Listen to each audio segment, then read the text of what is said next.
మిమ్మల్ని అందరూ పూజిస్తారు, నాకు మీలో స్థానం ఇవ్వండి అని అడిగింది. గోవులన్నాయి, నువ్వు చించిల లక్ష్మివి, వెళ్ళిపోతూ ఉంటావు, మా దగ్గర వద్దన్నాయి. అంటే ఆవిడంది, నేను వెళ్ళిపోవడంలోనే ధర్మం నిలబడుతుంది, అధర్మం ఉన్నవాడి దగ్గర ఉండకూడదు, వెళ్ళిపోవాలి, ధర్మం ఉన్నవాడి దగ్గరికి వెళుతూ ఉండాలి, అప్పుడే లోకంలో ప్రయోజనం సిద్ధిస్తుంది, నన్ను వెళ్ళొద్దంటే ఎలా అంది. అంటే అవన్నాయి, అయితే మా మల విసర్జన స్థానమునందు నువ్వు ఉండు, మేము విడిచిపెట్టిన మలమునందు నువ్వు ఉండన్నాయి.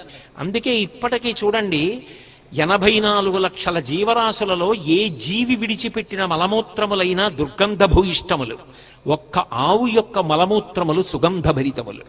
గోశాలలోకి వెళ్ళి చూడండి, సువాసన వస్తుంది, పైగా అది లక్ష్మీ స్థానం, ఆవు పేడ యందు లక్ష్మి ఉంటుంది. అందుకని ఆడపిల్లతో ఆ గొబ్బిళ్ళు పెట్టిస్తారు. ఎందుకు పెట్టిస్తారు అంటే, ఆడపిల్ల ఎందుకండి మగపిల్లవాడితో ఎందుకు పెట్టించరు అంటారేమో. మగపిల్లవాడు ఒకవైపు